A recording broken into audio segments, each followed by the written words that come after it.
بسم اللہ الرحمن الرحیم۔ معزز سامعین و سامعات، السلام علیکم ورحمۃ اللہ وبرکاتہ۔ امید ہے کہ آپ سب خیر و عافیت سے ہوں گے۔ اللہ رب العزت سے دعا ہے کہ وہ آپ کو خوش رکھے، آباد رکھے۔ پیاری جو میرے بھائی کی طرف سے ایک سوال تھا، وہ معلوم کرنا چاہتے تھے کیا یوم عرفہ کا روزہ رکھنے سے یا بقرعید کے 10 دن جو آتے ہیں ان میں روزے رکھنے سے کیا ہمارے تمام اگلے پچھلے کبیرہ صغیرہ گناہ تمام معاف ہو جاتے ہیں؟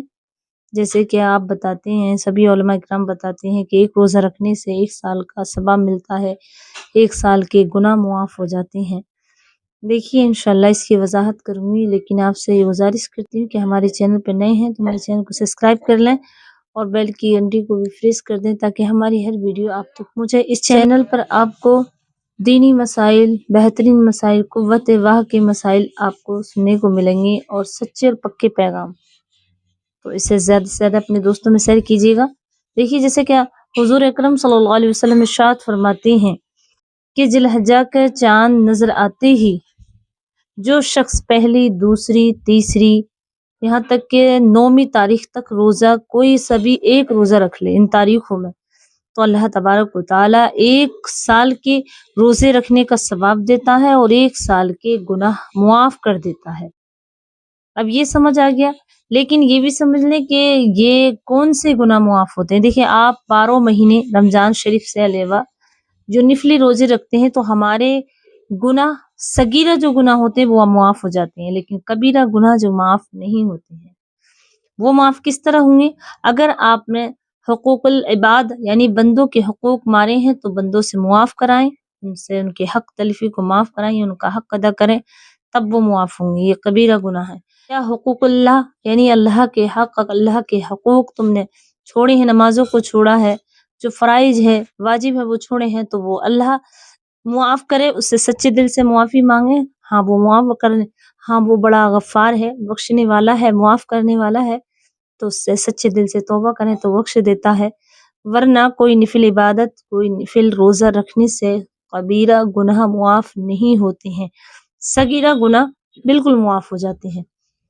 جو اب ہمارے ہاں یہ اور میری بہن نے سوال کیا کہ یوم عرفہ کا روزہ ہم کس تاریخ میں رکھیں، یعنی اس تاریخ میں جس روز کے مدینے میں، جس روز کے مکہ میں حج ادا ہوتا ہے، یعنی یوم عرفہ، عرفات کا میدان جو ہوتا ہے تو سب حاجی وہاں جمع ہوتے ہیں تو اس روز رکھیں۔ تو دیکھیں وہ وہاں کا مسئلہ ہے، ہمیں وہ دیکھنا چاہیے کہ ہم جب روزے رکھتے ہیں رمضان شریف کے تو 1 دن بعد کو رکھتے ہیں، سعودی میں پہلے رکھ جاتا، ہم روزے افطار کرتے ہیں تو سعودی میں روزہ ہوتا اور ہم افطار کر لیتے ہیں، تو وہ وہاں کے چاند کے حساب سے کرتے ہیں، لیکن ہمیں جب انڈیا میں ہے، پاکستان میں ہے، کسی بھی ملک میں ہے تو ہمیں اپنی ملک کے حساب سے چاند نظر آئے اور تاریخ ایک ہو جا، اس کے بعد ہی جب تاریخ آ جائیں تو اپنے ہاں جو 9 تاریخ ہوتی ہے، 9 ذی الحجہ ہوتی ہے، وہ 9 چاند کی 9 تاریخ کا ہوتا ہے۔ اب وہاں پر سعودی میں یعنی مکہ میں جو ہوگی حاجیوں کے لیے وہ 10 تاریخ ہوگی، ہمارے ہاں کی 8 ہوگی اور وہاں کی وہ 9 ہوگی، 1 دن پہلے ہوتی ہے، تو وہاں کو نہ جائیں بلکہ اپنے ہاں دیکھیں کہ آپ کے ہاں 9 تاریخ ہے آج، تو اسی روز آپ اپنا روزہ رکھیں، یوم عرفہ کا روزہ۔ یوم عرفہ ہمارے ہاں 1 دن بعد میں ہوتا ہے اور سعودی میں یعنی مکہ شریف میں 1 دن پہلے ہوتا ہے حاجیوں کے لیے، تو ہمیں وہ کرنا چاہیے جو اپنے ملک سے تاریخیں رکھی جاتی ہیں، انڈیا ہو، پاکستان ہو، ایران ہو، عراق ہو، کوئی سا بھی ملک ہو، تو آپ اپنے ملک کے حساب سے جیسے چاند کی تاریخ ہو اسی طرح آپ یوم عرفہ کا روزہ رکھیں، ٹھیک ہے؟ آپ کو سمجھ آ گیا ہوگا تو اس ویڈیو کو زیادہ سے زیادہ شیئر کریں اور 9 میں ذی الحجہ کا روزہ رکھیں، 10 میں کا نہ رکھیں، اور 9 ذی الحجہ یا کسی بھی دن آپ رکھ سکتے ہیں۔ اللہ کے رسول صلی اللہ علیہ وسلم فرماتے ہیں کہ ایک روزہ رکھنے کا 1 سال کا ثواب ہے، تو امید کرتی ہوں کہ آپ یہ روزہ بھی رکھیں اور مجھے اپنی دعاؤں میں یاد رکھیں اور اس ویڈیو کو زیادہ سے زیادہ اپنے دوستوں میں شیئر کریں۔ السلام علیکم ورحمۃ اللہ وبرکاتہ۔